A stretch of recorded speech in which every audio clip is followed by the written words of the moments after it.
Ya, apa yang harus kita lakukan ketika kita mengalami gagal bayar di aplikasi kredit pintar, pinjaman online resmi OJK yang tergabung keanggotaannya dengan AEPI.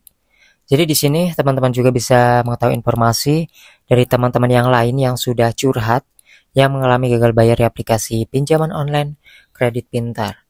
Oke, jadi di sini aplikasi kredit pintar ini salah satu aplikasi resmi OJK yang mana ketika kalian mengalami telat bayar dan gagal bayar, maka akan ditagih lewat telepon ataupun email ataupun juga WA untuk mengingatkan bahwa kalian punya tunggakan.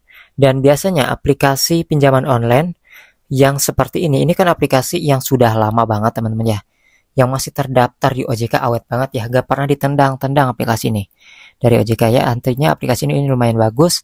Dan di sini produk pinjaman uang online-nya juga kalian bisa lihat ya, mulai dari tenornya minimal maksimalnya ya, kemudian juga dari APR-nya bunganya itu tidak lebih dari 36%, dan apa aja jaminan untuk meminjam di sini kalian bisa baca.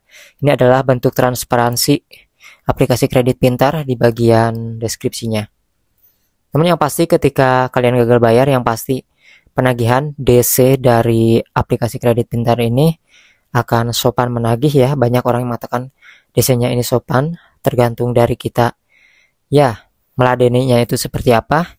Yang pasti aplikasi ini ada DC lapangannya, tetapi tidak jarang datang ya, tidak selalu datang, jarang datang. Bahkan yang nominal puluhan juta pun banyak yang tidak didatangi dikarenakan terbatas dengan DC lapangannya, dan tentunya aplikasi ini juga harus membayar orang lagi. Nah, maka dari itu buat teman-teman yang gagal bayar, gak perlu panik kalau misalnya gak ada uang. Lebih baik ya jujur saja, katakan belum ada uangnya, dan kalau misalnya ada uang baru dibayar. Kalau misalnya kalian gali lubang tutup lubang, justru nantinya akan menambah ya masalah baru karena kalian punya utang sana sini.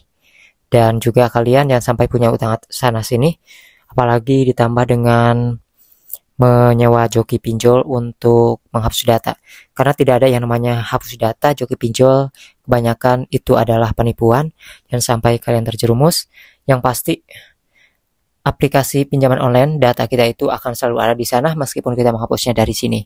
Yang pasti kalian gak usah panik karena aplikasi seperti ini itu memiliki aturan terhadap kita.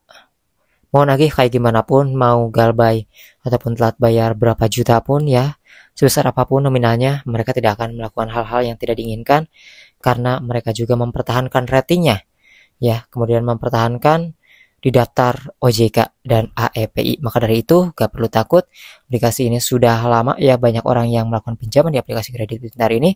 Namun yang pasti di sini saya tidak menyarankan kalian untuk meminjam uang di aplikasi pinjol ya, kalau misalnya tidak terdesak. Ini hanyalah sekedar review dan cerita-cerita dari teman-teman yang sudah galbay di aplikasi pinjaman online kredit pintar. Yang pasti DC-nya sopan, mau DC-nya yang turun ataupun lewat telepon itu sopan.